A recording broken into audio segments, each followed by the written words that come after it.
Welcome to the Coaches Show. I'm your host, Darrin, Williamson County Schools Athletic Director, and very pleased to have a couple of special guests here today talking about tonight's game. We've got head coach of Independence High School, Coach Scott Blade, Ravenwood High School head coach Will Hester, talking about the WCTV game of the week. Coaches, thank you for being here. Thanks for having us. Thank you. So tonight's WCTV game of the week is the final regular season game. Independence comes in 4-5, 2-2 in region play. Ravenwood 7-2, 3-1 in the league. Obviously, lots of playoff implications with the result of this game, and really, if you look at the Brentwood Centennial game as well. But ultimately, Coach Blade, you take care of tonight, you don't have to worry about anything else. Yeah, that's first on the docket, tall task, but you take care of tonight. That takes care of itself. If you don't, like everybody in the situation, it leaves it up to interpretation and can go any which way. So most importantly, trying to play well tonight. Coach Hester, same kind of approach? Yeah, I mean, absolutely. You take it one game at a time. This is a region game. You want to finish as well as you can. You know, clearly we would love to host a playoff game, and the only way we can guarantee to do that is to take care of business tonight. So that's the number one goal. Coach Blade, your team, I feel like in a lot of ways is a little bit under the radar, probably because of overall record, but you take a look at league play, you're 2-2. You've played arguably the best schedule in the state of Tennessee. But I was at that game last week when you played Page High School. If you don't play that tough schedule, you might not win that game. Yeah, we probably get waxed. They're they're good. They're about equal talent. Their quarterback is really special. We've seen some really good quarterbacks this year. I mean, from JP2 to Lipscomb to CPA. Summit, obviously, the Brentwood has a great quarterback. We've really seen some neat ones. And then Parsons at Ravenwood will be a nice final visit of the quarterback, just juggernauts. But that kid was really good. He was very accurate, could really extend the play through better than most people on the run. I mean, he'd drop them. And the kids, they probably did the best scramble drill of anybody because they're used to it, of any team we face. So, yeah, it was a tough schedule. Tough sledding all the way through, but that was a big win for us last week for sure. Coach Hester, your only loss in the league October 1st at Summit, which was at that time probably the game in the state of Tennessee, if you're talking about interest and anticipation, that kind of deal. You bounce back after that loss pretty darn nicely. You score over 50 points. Not only in the win over Centennial, but last week against a really good team in a game that a lot of people thought was maybe a toss-up game, but you won 56-28. I mean, JP2 is a very good team. I think we, kind of called them at the right time. They had an emotional game the week before, winning on a last-second field goal to Knox Catholic, and they had traveled to Knox Catholic and back. I mean, there's a lot of factors that go into it. I mean, as to steal a Coach Blade word, they were waxing us in the first quarter, and we were able to kind of right the ship. And I think we scored 28 in the second quarter, which helps. But that 8-minute time frame for the end of the first half and for the start of the second half was big for us last week. And anytime you can kind of double up with that choice to defer and then starting the second half with a score, sometimes it just kind of takes the other team's will. And I mean, I think the momentum just started rolling downhill, and they were ready to go back home. Let's talk a little history of this matchup. Again, played 15 times. Coach Blade's been involved 6 times. Coach Hester twice.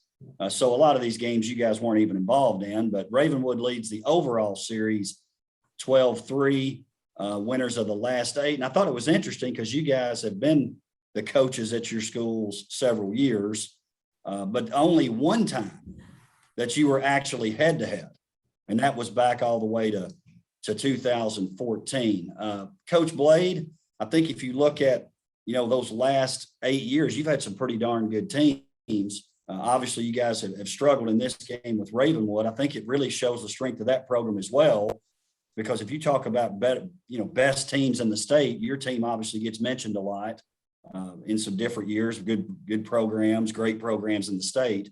But it certainly speaks to Ravenwood's strength as a program too, that they've had sort of their way with you the last few years.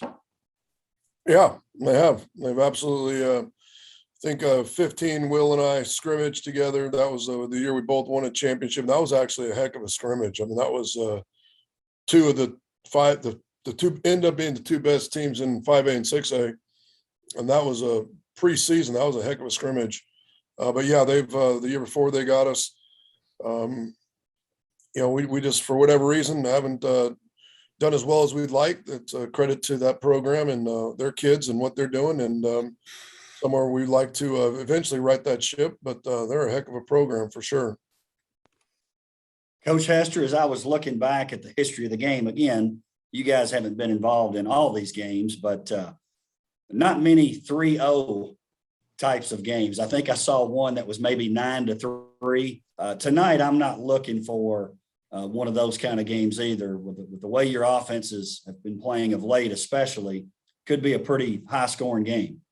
It'd be interesting to see, 85% chance of rain at kickoff right now. And obviously playing on turf fields now helps that some. But, we both like to sling it around, wet ball, who knows how all that's going to go. We've been blessed enough to not have to mess with that this year to this point. But, it's part of it. Some seasons it feels like it rains every Friday night. So it'd be interesting to see. I think both defensives, have been good at times and given up some points at times. I mean, I think it's going to, like always, I mean, people call it a cliche, but if you turn the ball over, you're going to get beat. And if you take the ball away, you're going to win. And, that's really what it comes down to. Well, Coach Blade, you're talking about those points. Coach Blade has been on the show a couple of times this year talking about this. Sometimes I think people look at total points and maybe it's a little deceiving, especially if your offense is one that plays pretty fast. Obviously, you're going to score more points, but you're probably going to give up more points too. You think that's accurate, Coach Blade? Am I giving that? Is that a correct assessment? We can, we'll same thing. We can go as fast as we want. We have a couple of guys that go both ways. The defense's job is to stop the offense, and the offense's job is to score one more point. It sounds cliche and silly, all that stuff. But we've had, times where our offense has scored, not this year, where our offense has scored a lot of points, and our defense has been able to keep people down to minimal points. We're not doing that on a consistent basis right now.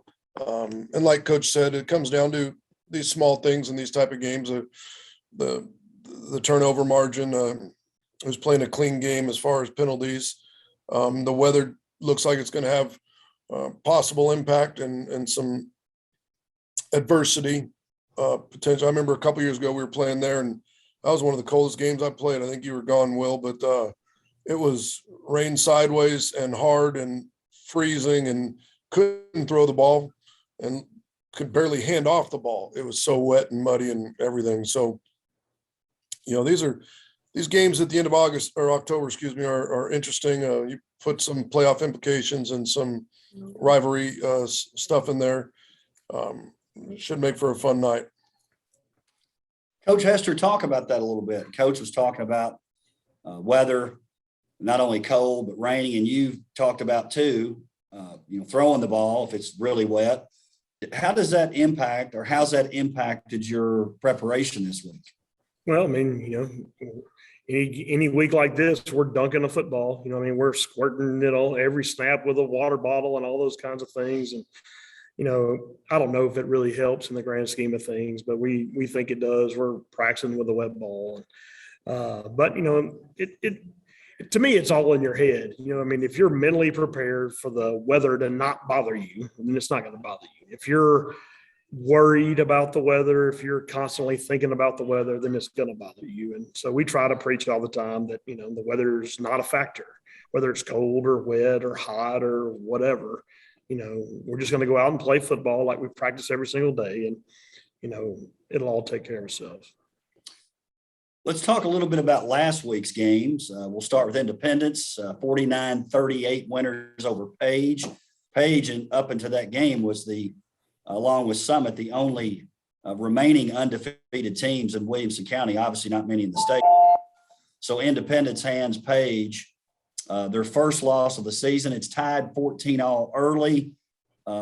Back-to-back touchdowns by Independence makes it 28-14, and it seemed like Page was always sort of behind the eight ball the rest of that game. Some familiar names here, Coach Blade. Joseph Cummings, 368 yards, 3 touchdowns passing. Jack Rummel, 144 yards receiving with 2 touchdowns. River Katina, over 100 yards receiving. Ty Lockwood, 88 yards receiving. And Trey Hartwell, 100 yards rushing, 3 touchdowns. If you like offense, Coach Blade, that was certainly a great game to watch. It was, but isn't it great to have Will Hester here back in Williamson County, came back across the border where he belongs, the town he loves. I like to hear Will talk about his return to Williamson County and what it's meant this year. So wait a second. This will be our first. I've never had a co-host on this show. So now Coach Blade in the co-host role, which I appreciate. Coach Hester, how do you answer that question? I mean, I just miss Scott so much, and being gone from his cheery, peppy self. It was hard to live without him, and I had to come back as quickly as I possibly could. And, I enjoy everybody in our league. I enjoy the coaches in our league. I think for the most part, we all get along. We all, do a good job. Heck, most of us have, almost worked together at different times, Scott and I coached an all-star game together in the coldest place on the earth. So For sure. we were in some podunk town, Kentucky, coaching an all-star game, and the pipes froze. And, imagine how happy Scott was then, and look how he is now. Imagine how happy he was in that scenario. I'll tell you this, we had it's been in the state for 16 years. Will and I used to do his 7-on-7 when he was at Laverne.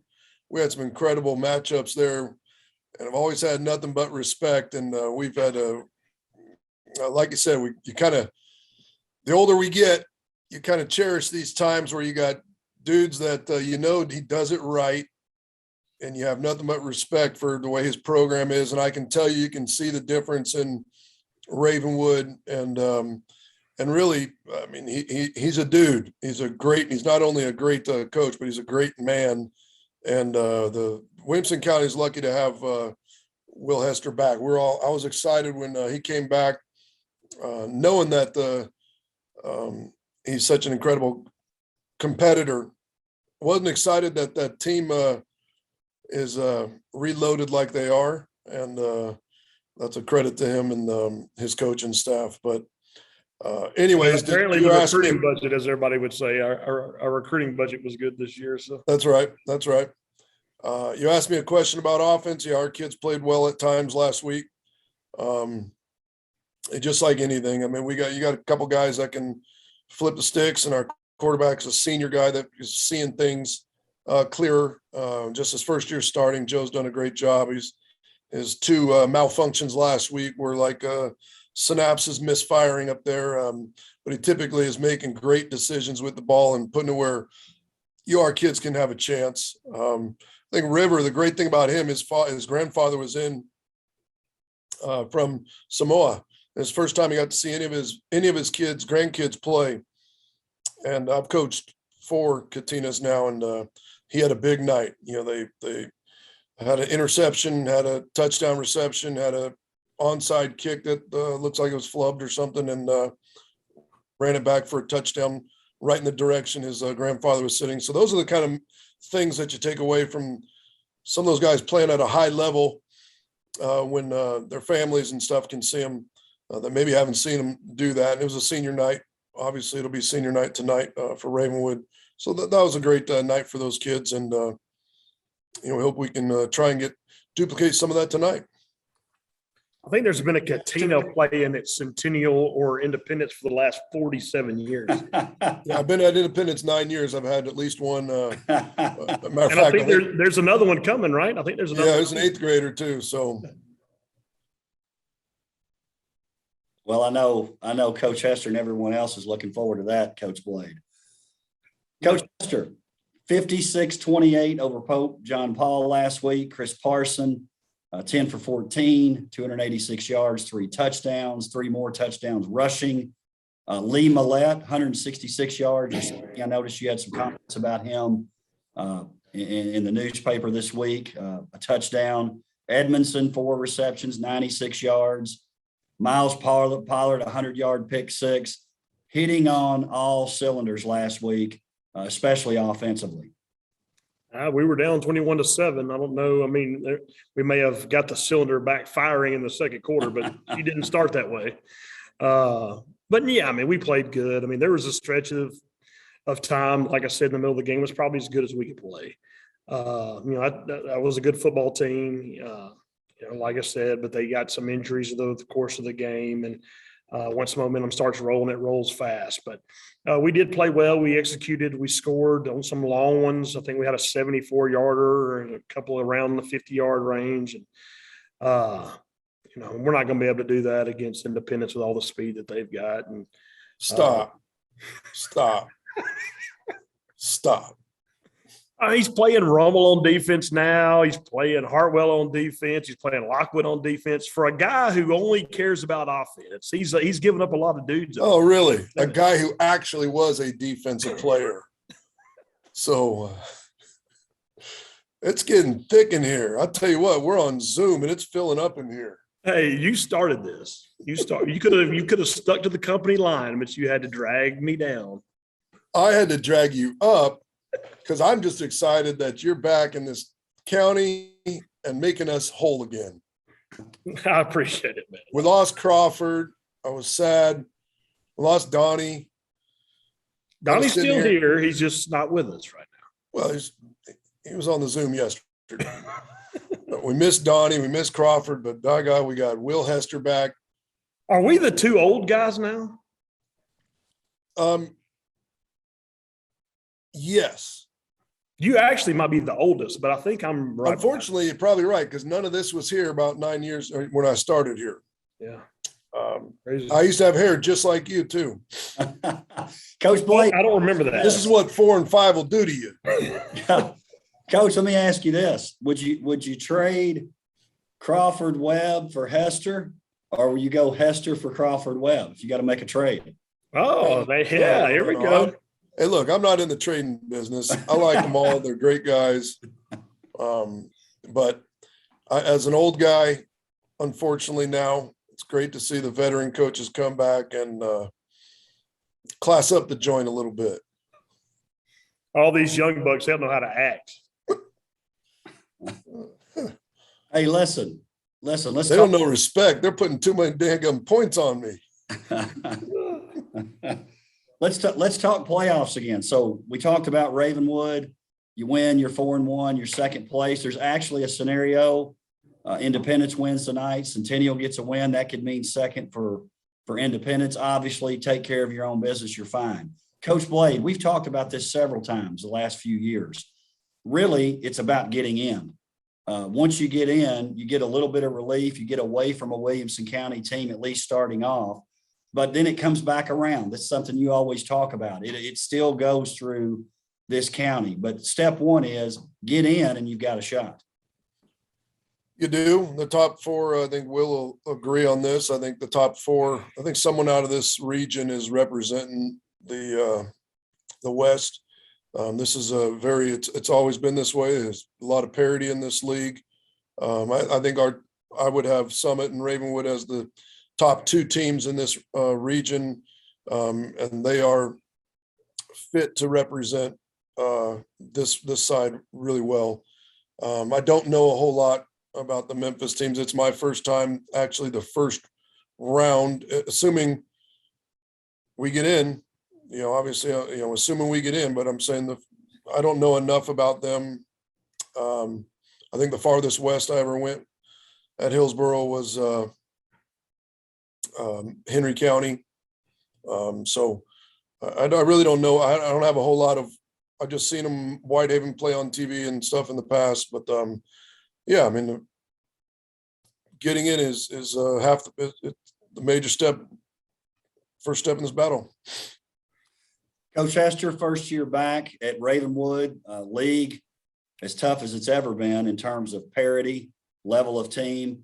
Talk about, I mean, I know you've talked about where you were at in Alabama, maybe the talent level is better when you're talking about overall, but talk about the competitiveness of the league in terms of night in. Well, I mean, you trade, and, I'm sure of the 4 people watching this, no one from Dixon County is, but you trade Dixon County for Summit. I mean, we got a raw end of this deal. I mean, and not only did we do that because we traded Dixon County for Summit, now we are the farthest west district and now District 7.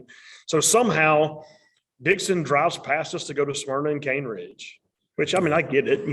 We're all in the same county. They got to go somewhere, right?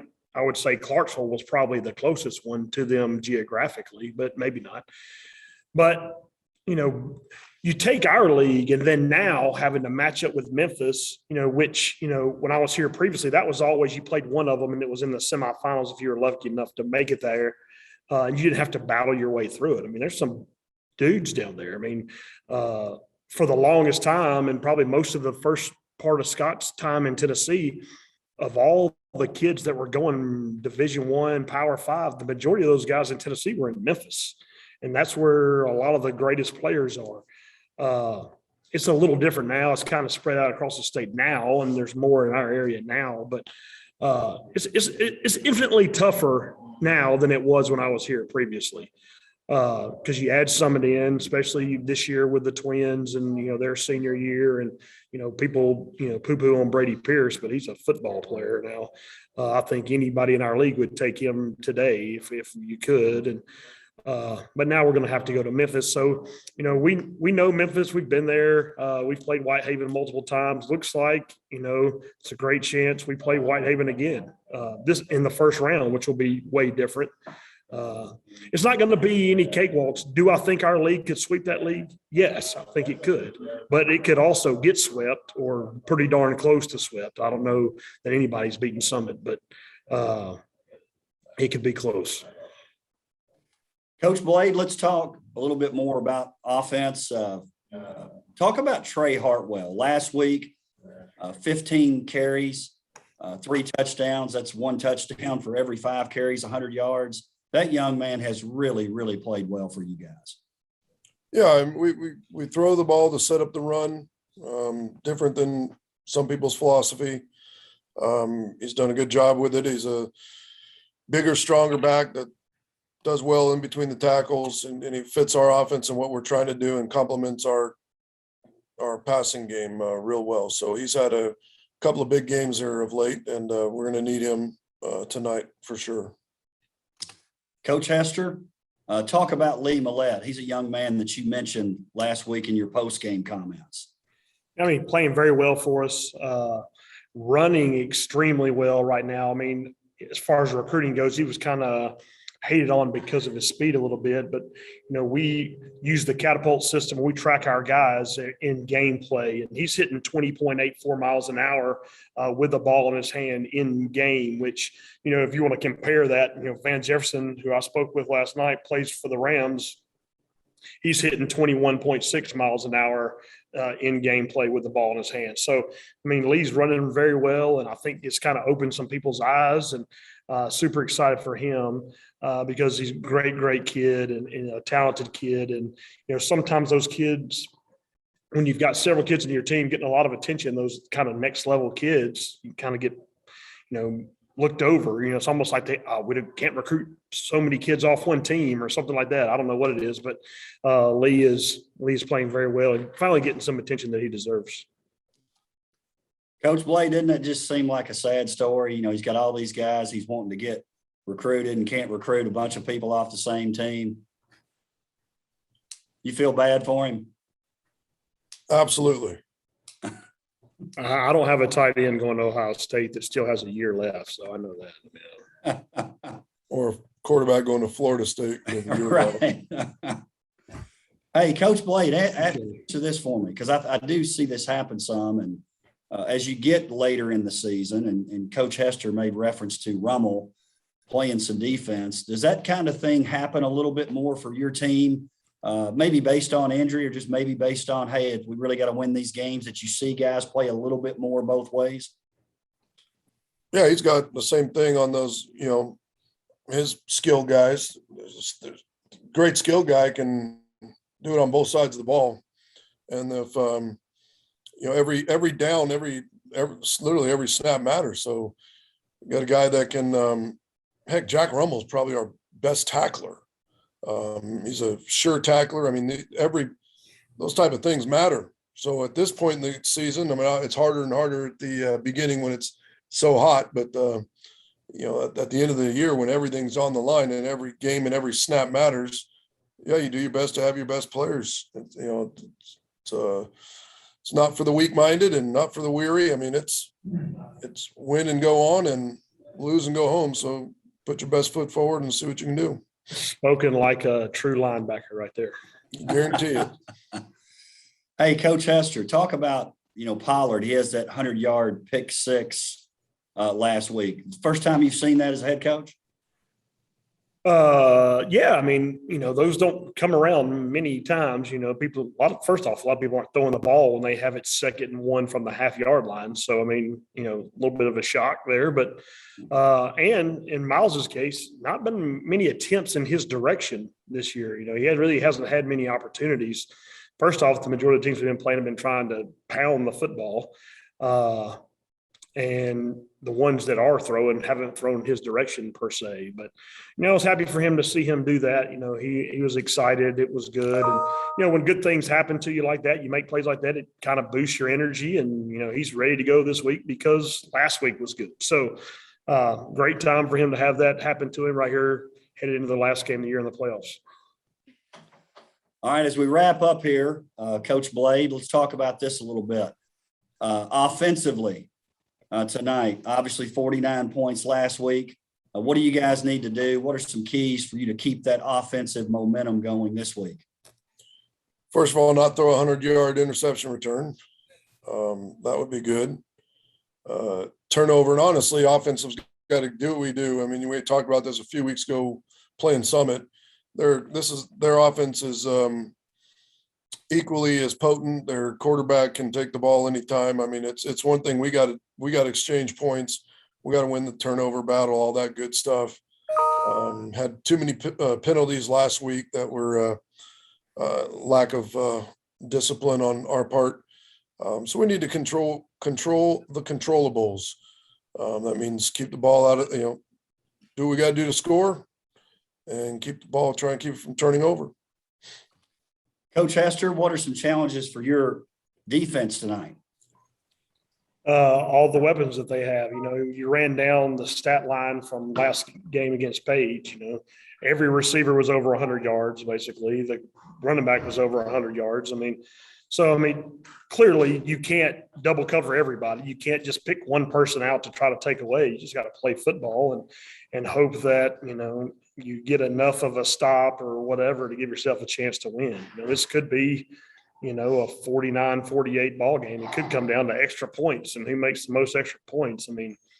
I could see it going that way. And then I could see the weather being a factor as well, and maybe keeping the points down. Who knows how it's going to go? It's going to be a phenomenal high school football game. Here, game day is going to be there. We're going to honor what's probably like 430 seniors before the game. And it's going to be a fun atmosphere, rain or shine. And, come on out tonight and let's see what the show's all about.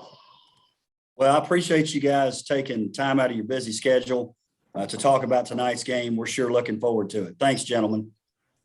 Yes, sir. Thanks for having us. Thank you for joining us for the Coaches Show. We'll see you next time.